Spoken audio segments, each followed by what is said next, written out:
Crime world প্রতিদিন দুপুর 12টায় শুধুমাত্র R+ গোল্ডে।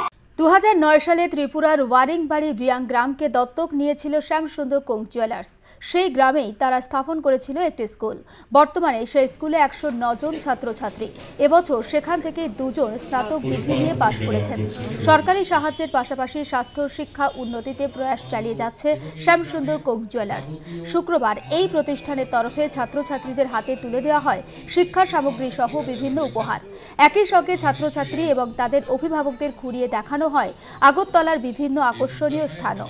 উপস্থিত ছিলেন মেয়র দীপক মজুমদার, শ্যামসুন্দর কোং জুয়েলার্সের কর্ণধার রূপক সাহা এবং অর্পিতা সাহা।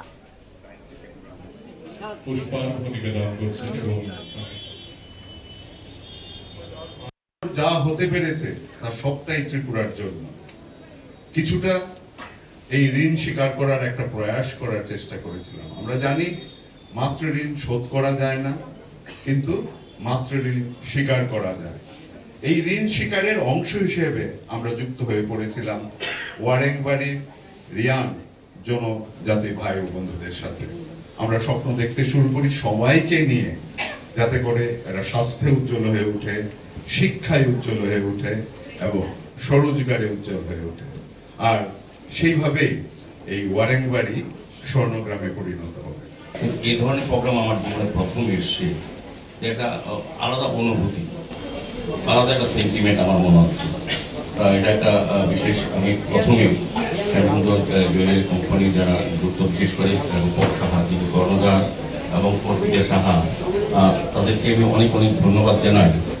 যে আমাদের বলতে আপত্তি নেই, সামাজিক দায়িত্ব, সামাজিক কর্তব্য হিসাবে তারা যে কাজটা, শুধু আজকে যে কাজটা করেছেন স্বর্ণগ্রামকে তুলে ধরা, দত্তক নিয়ে একটা গ্রামকে শিক্ষা, স্বাস্থ্য, সার্বিকভাবে এই যারা বসবাস করে প্রত্যেকটি শিশুকে প্রকৃত মানুষ হিসেবে তৈরি করা, যারা আগামী দিন আমাদের ভবিষ্যৎ বা আমাদের রাজ্য, আমাদের রাষ্ট্র পরিচালনা যারা কাজে আসবে, তাদেরকে সুশিক্ষিত করা, তাদেরকে সুস্থ রাখা, তাদেরকে সেভাবে মানসিকভাবে তৈরি করা।